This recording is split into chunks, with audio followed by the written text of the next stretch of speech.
The Golden Bird. A certain king had a beautiful garden, and in the garden stood a tree which bore golden apples. These apples were always counted, and about the time when they began to grow ripe, it was found that every night one of them was gone. The king became very angry at this, and ordered the gardener to keep watch all night under the tree. The gardener set his eldest son to watch, but about 12 o'clock he fell asleep, and in the morning another of the apples was missing. And then the second son was ordered to watch, and at midnight he too fell asleep.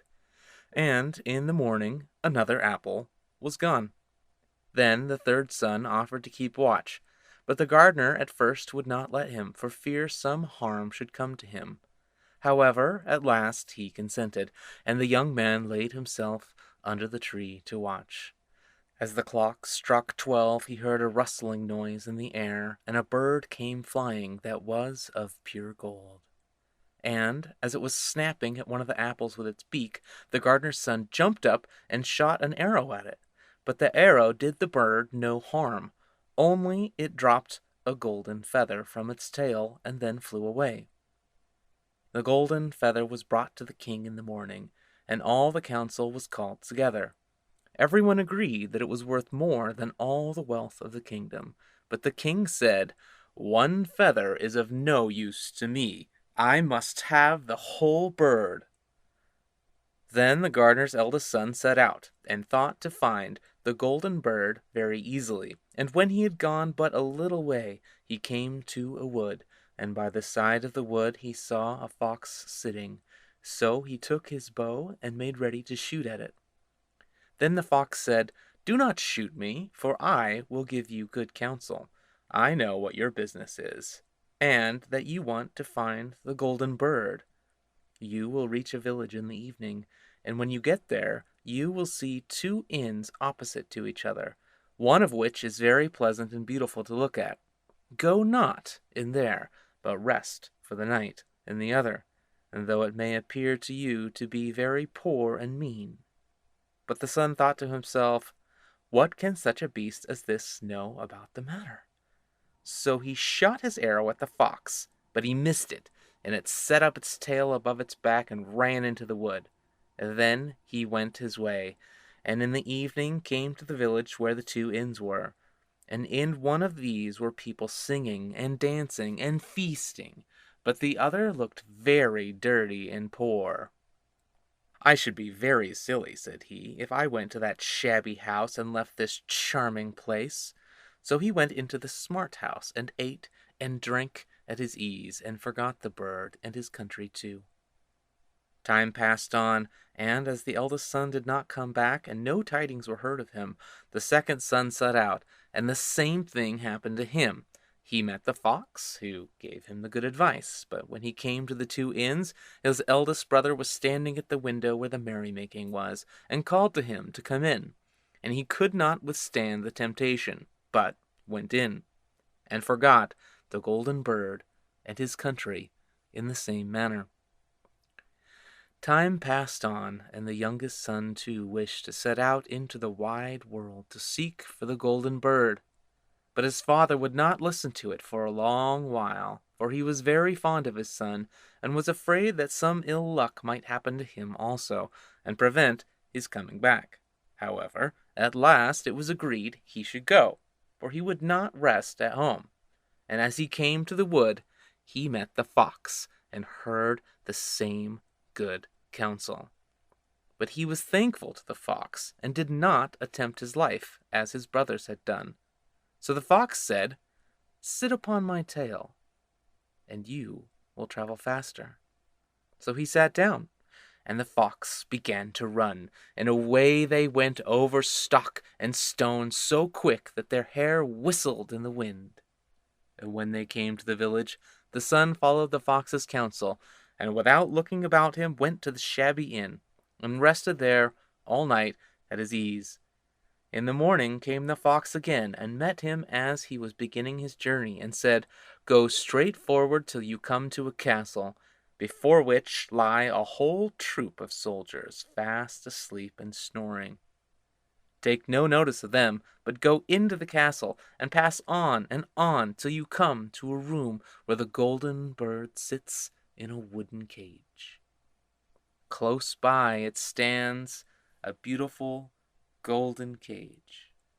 But do not try to take the bird out of the shabby cage and put it into the handsome one. Otherwise, you will repent it.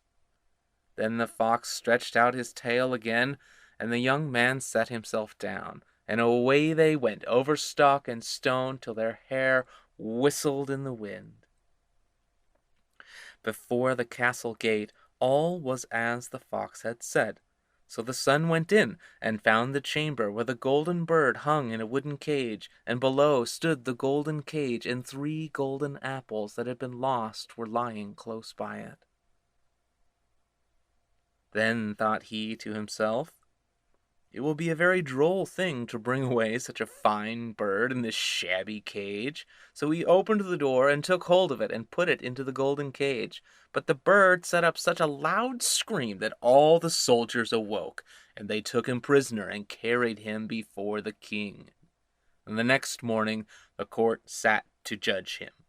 And when all was heard, it sentenced him to die, unless he should bring the king the golden horse, which could run as swiftly as the wind.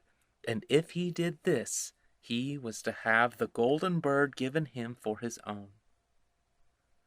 So he set out once more on his journey, sighing and in great despair, when on a sudden his friend the fox met him and said, "You see now what has happened on account of your not listening to my counsel.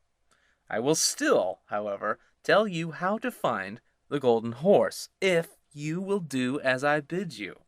You must go straight on till you come to the castle, where the horse stands in his stall, and by his side will lie the groom fast asleep and snoring.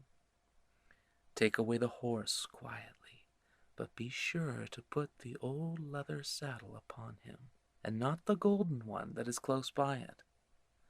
Then the son sat down on the fox's tail, and away they went over stock and stone till their hair whistled in the wind.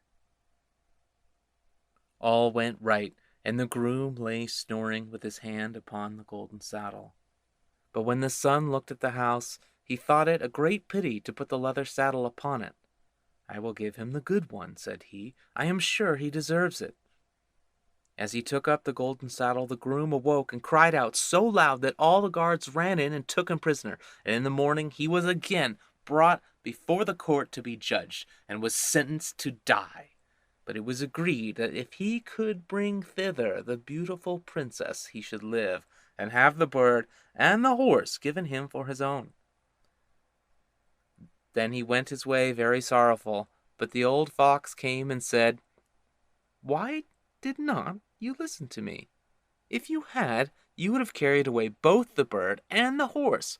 Yet will I once more give you counsel. Go straight on, and in the evening you will arrive at a castle. At 12 o'clock at night the princess goes to the bathing house. Go up to her and give her a kiss, and she will let you lead her away. But take care you do not suffer her to go and take leave of her father and mother." Then the fox stretched out his tail, and so away they went, over stock and stone, till their hair whistled again. And as they came to the castle, all was as the fox had said. And at 12 o'clock the young man met the princess going to the bath, and gave her the kiss, and she agreed to run away with him, but begged with many tears that he would let her take leave of her father. At first he refused, but she wept still more, and fell at his feet till at last he consented. But the moment she came to her father's house, the guards awoke, and he was taken prisoner again.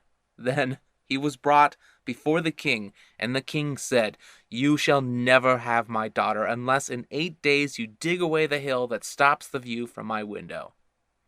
Now, this hill was so big that the whole world could not take it away. And when he had worked for 7 days and had done very little, the fox came and said, "Lie down and go to sleep. I will work for you." And in the morning he awoke, and the hill was gone. So he went merrily to the king and told him that now that it was removed, he must give him the princess. Then the king was obliged to keep his word, and away went the young man and the princess. And the fox came and said to him, "We will have all three, the princess, the horse, and the bird." "Ah," said the young man, "that would be a great thing, but how can you contrive it?" "If you will only listen," said the fox, "it can be done.